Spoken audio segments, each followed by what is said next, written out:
রকিব হুদা আওয়াল গণতন্ত্র ধ্বংসকারী, তাদের বিচার হওয়া উচিত, বলছেন রিজভী। ক্ষমতায় গেলে দুর্নীতির বিরুদ্ধে জিরো টলারেন্সের নীতি নেবে বিএনপি। জানাবো আওয়ালের স্বীকারোক্তি গুরুতর, বলছেন মারুফ কামাল খান। এবং সর্বশেষ জানাবো দক্ষিণ অঞ্চলে বাড়তে পারে বৃষ্টি, বন্দরে ৩ নম্বর সংকেত। শুনছিলেন সংবাদ শিরোনাম, এবারে বিস্তারিত।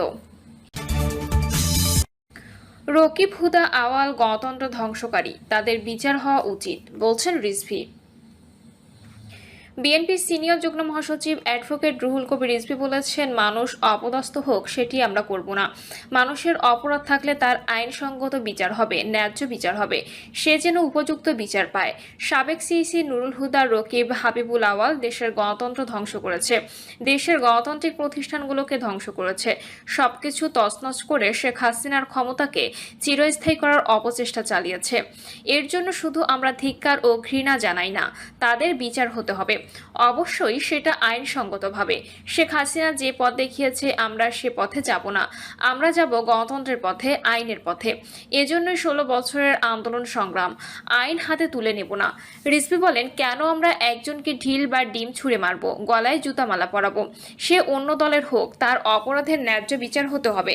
সাবেক 3 নির্বাচন কমিশনার গণতন্ত্র ধ্বংসকারী, অবাধ সুষ্ঠু নির্বাচনকে তারা মাটিচাপা দিয়েছে, লেলিয়ে দিয়ে বেআইনিভাবে রাস্তার মধ্যে যাকে তাকে আঘাত করতে হবে, এটা আমরা করব না। বিএনপির এই নেতা বলেন, গেল 16 বছর কখনো খেতে পেরেছি, কখনো খেতে পারিনি, ঘুমাতে পারিনি রাতের পর রাত, এইভাবে জীবনযাপন করতে হয়েছে। গুম খুনের প্রতিবাদ করতে গিয়ে কতদিন যে রিমান্ডে ছিলাম তার হিসাব নেই। সন্ত্রাস মাদক কারবারিদের সঙ্গে কারাগারে রেখেছিল শেখ হাসিনার পুলিশ।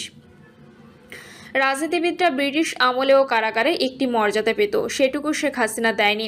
দেশ ছিল হাসিনার পৈতৃক সম্পত্তি, তার পরিবারে ছিল একছত্র অধিপতি, তার ছেলেমেয়েরা ছিল রাজপুত্র কন্যার মতো, ইচ্ছামতো জনগণের টাকা লুটপাট করেছে। সেই টাকা পাচার করে তাদের উত্তর প্রজন্ম যাতে সুখে শান্তিতে থাকতে পারে সেই কাজ তারা করেছে।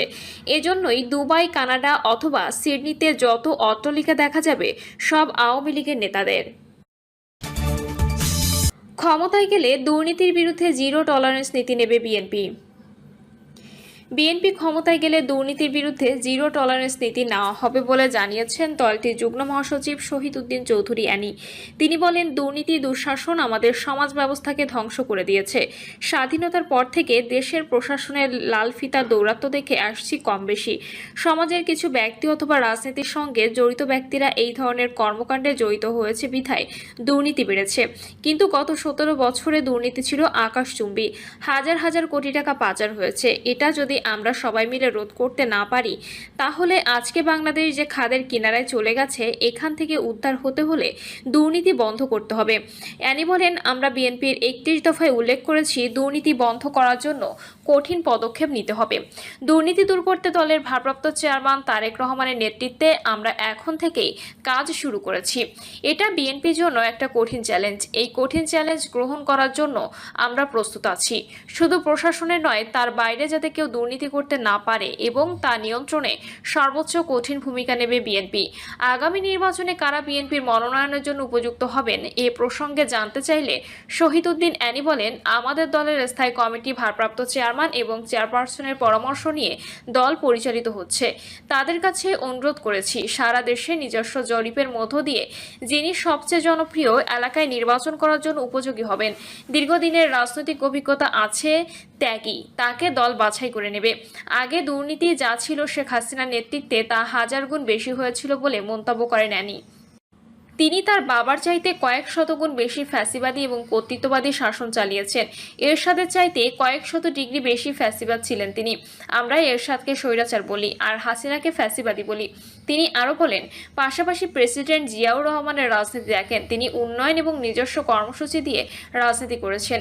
তিনি স্বাধীনতার ঘোষণা করেছেন, তখন তার বয়স কত ছিল, আর যখন মৃত্যুবরণ করেন তখন বয়স কত ছিল। 71 থেকে 81 এই 10 বছরের মধ্যে মাত্র 3.5 বছর ক্ষমতায় ছিলেন। জিয়াউর রহমান এবং বেগম খালেদা জিয়ার রাজনীতির মধ্যে কোনো ফ্যাসিবাদী এবং কর্তৃত্ববাদী রাজনীতি ছিল কিনা দেখেন। বিএনপি কখন ফ্যাসিবাদের ভূমিকায় ছিল না। 2001 থেকে 2006 সাল পর্যন্ত বিএনপি রাষ্ট্র ক্ষমতা থাকাকালে অনেক ষড়যন্ত্র হয়েছে বলে দাবি করেন শহীদউদ্দিন আনী। তিনি বলেন, পার্শ্ববর্তী দেশের ষড়যন্ত্র ছিল। পার্শ্ববর্তী দেশ খালেদা জিয়াকে টার্গেট করেছিল, তারা তারেক রহমানের রাজনীতিকে টার্গেট করেছিল, তার নামে নানান অপপ্রচার করেছে। হাওয়া ভবন নিয়ে তার রাজনৈতিক ভাবমূর্তি নষ্ট করতে চেয়েছিল, যাতে তারেক রহমান তার নিজস্ব চিন্তা চেতনা দেখাতে না পারে। বিএনপি ক্ষমতায় গেলে বহির্বিশ্বে বাংলাদেশের ভাবমূর্তি উন্নয়নে কী ধরনের উদ্যোগ নেবে জানতে চাইলে অ্যানি বলেন, বিদেশে আমাদের বন্ধু থাকবে, প্রভু থাকবে না। জিয়াউর রহমান সার্ক গঠন করেছিলেন। আমাদের পার্শ্ববর্তী 7টি দেশ মিলে এটা একটা অ্যাসোসিয়েশন। যে কোনো সমস্যার আলাপ আলোচনার মাধ্যমে সুন্দর সমাধান হয়ে যায়। কিন্তু বিগত আওয়ামী লীগ সরকার সার্ককে পুরোপুরি অকার্যকর করে দিয়েছে। তারা একটা দেশকে প্রাধান্য দিয়েছে। আশা করছি ভবিষ্যতে সার্ক পুরোপুরি কার্যকরভাবে সক্রিয় হবে। সেজন্য আমাদের ভারপ্রাপ্ত চেয়ারম্যানের যে পররাষ্ট্রনীতি, সেখানে চায়নার জন্য একটা পররাষ্ট্রনীতি থাকবে, আমেরিকার জন্য একটা, যুক্তরাজ্যের জন্য আরেকটা এবং পার্শ্ববর্তী দেশের জন্য আলাদা পররাষ্ট্রনীতি থাকবে। সাংবাদিকদের আরেক প্রশ্নের জবাবে বিএনপির এই যুগ্ম মহাসচিব বলেন, তারেক রহমান খুব শিগগিরই দেশে ফিরবেন। তার ফেরার জন্য লন্ডন ও বাংলাদেশে প্রস্তুতিও চলছে, তাকে বরণ করে নেওয়ার প্রস্তুতি চলছে। আওয়ালের স্বীকারোক্তি গুরুতর, বলছেন মারুফ কামাল খান।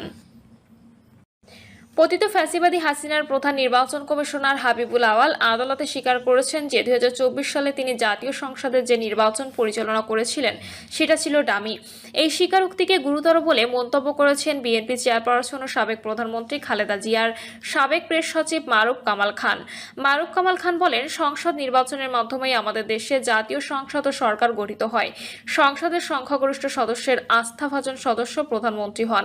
প্রধানমন্ত্রী মন্ত্রিসভা গঠন করেন। সংসদ আইন পাশ, বাজেট বরাদ্দ এবং রাষ্ট্রপতি নির্বাচন করে।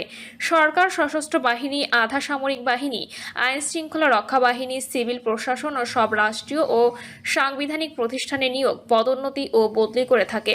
তিনি বলেন, ডামি নির্বাচনের মাধ্যমে ভুয়া জনপ্রতিনিধিদের নির্বাচিত বলে ঘোষণা করা হয়। সুষ্ঠু নির্বাচনে এই ভুয়ারা নির্বাচিত হতে পারত না, অন্যরা বা অন্য দল নির্বাচিত হতো। ডামি নির্বাচনে তাদের অধিকার হরণ করে অন্যদের হাতে অবৈধ পন্থায় কর্তৃত্ব তুলে দেওয়া হয়। কাজেই ওই নির্বাচনের নামে গঠিত সংসদ, প্রধানমন্ত্রী, মন্ত্রিসভা, রাষ্ট্রপতি, স্পিকার সব অবৈধ ছিল। তাদের করা আইন ও বাজেট এবং সব ব্যয় অবৈধ ছিল। তারা যত বেতন ভাতা, সম্মানীয় সুযোগ সুবিধা নিয়েছেন তার সবই অবৈধ ছিল। তারা সব রাষ্ট্রীয় ও সাংবিধানিক প্রতিষ্ঠানে যত নিয়োগ, বদলি, পদোন্নতি ও পদায়ন করেছেন সেগুলো অবৈধ।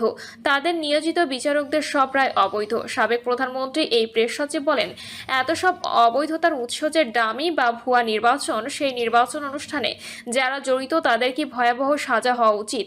এত অবৈধতার পাপ বহন করে একটা রাষ্ট্র চলতে পারে না।